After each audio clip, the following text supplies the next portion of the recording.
very beautiful, very peaceful. Yeah. Looking at the babies here.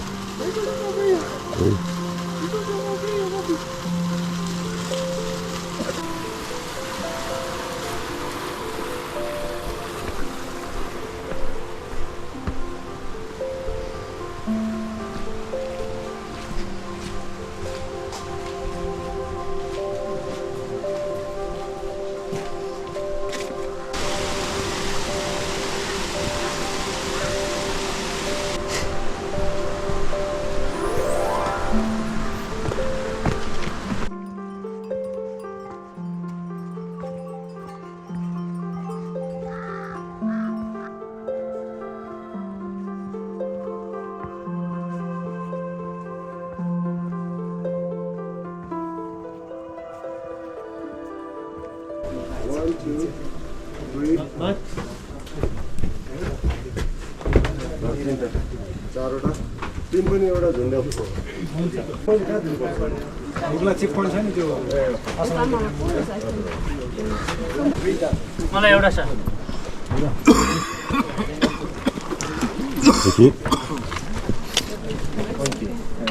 Do you want? Yeah, I can take one. Do you want or not? Yeah, I want. Okay, I'll get two more. How far? I can carry one. No, you shouldn't.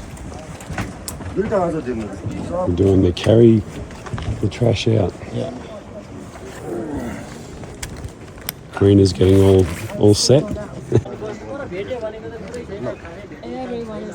one. That's Matt. Really? As part of visiting in the Sagamata National Park, there's an opportunity to carry a kilo of rubbish out for all the plastic and everything that is brought in for us as tourists and expeditioners and so forth. So we've just picked up from our spot here in Namche, and we will take it through to Lukla, and it'll go on the plane back to Kathmandu to be disposed of and recycled. But between us, we're probably moving 6 kilos. Doesn't sound like a lot, but when everybody does it, it makes a difference. We're happy to be a part of it.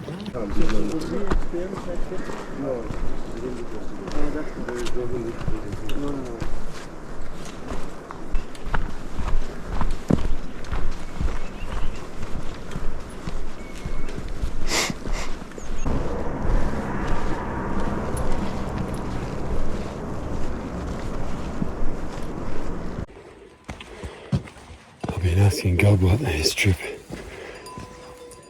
there's cows up there, is all about, and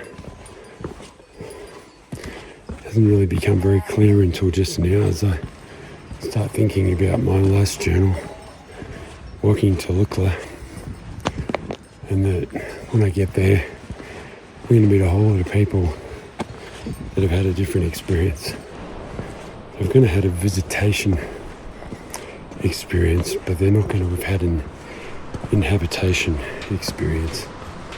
See, the difference for us is that we weren't transient and just visited or had a visitation with Everest Base Camp.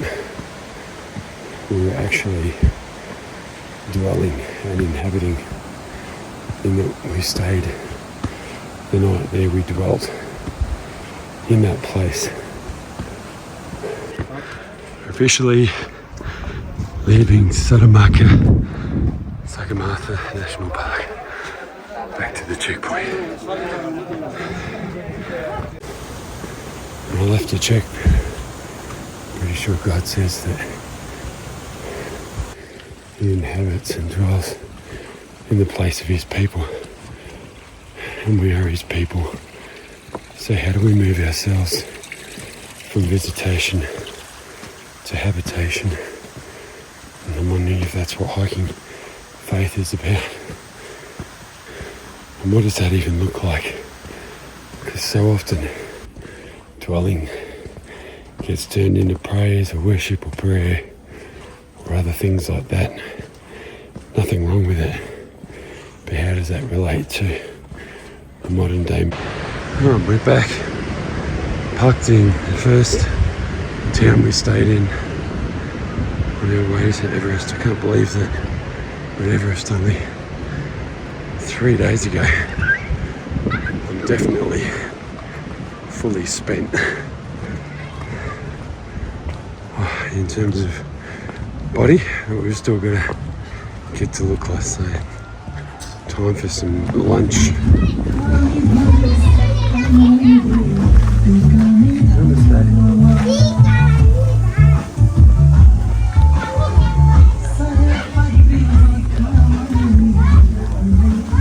It's festival time in Nepal as well, so all the kids are all dressed up in their best.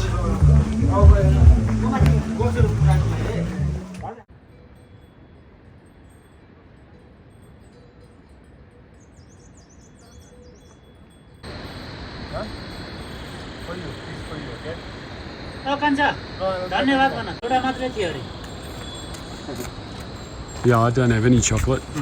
Sorry, no chocolate today.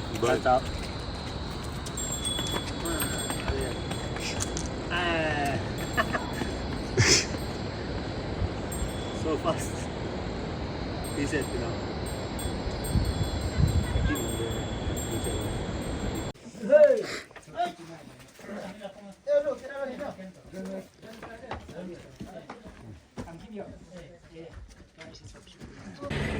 I've just finished the Everest Base Camp walk. I'm back where we started at the permit place. See on the board behind me where we've been. In fact, that only takes you as far as Namche. We've gone a lot further than that. Oh, what an experience. Can't believe we're back. Take these plastic bags. They're 1 kilo of plastic and aluminium. And drop them down over here. Namaste. And that helps to keep the Cornbury region clean. And we're back in Lukla where it all started. Fogged in as usual. What makes it so difficult to get out of this place. We've got a flight for 7 a.m. tomorrow, but it remains to be seen if we actually get on it.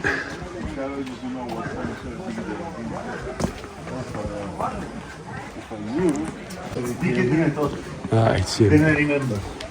Yeah, it's a fair bit of street. Yeah. I need some cash.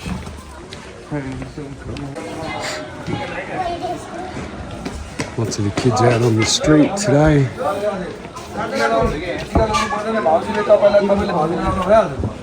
One of the Hindu festivals. Everybody's celebrating.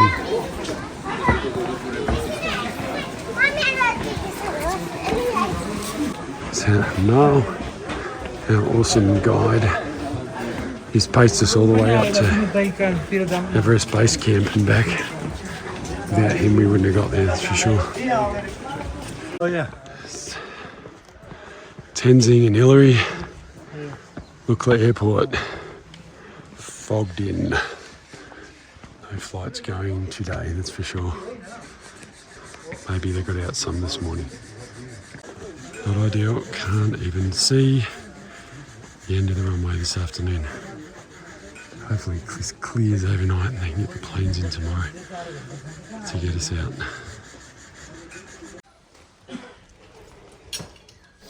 On the last night of the trek in the Himalaya, we spent it at Lukla, having dinner with our team leader, trail guide, and our porters. We've barely seen our porters because they typically got our bags before we've left and they've arrived before we arrive. So it was great to spend some time with them and thank them and show our appreciation for making the trip possible.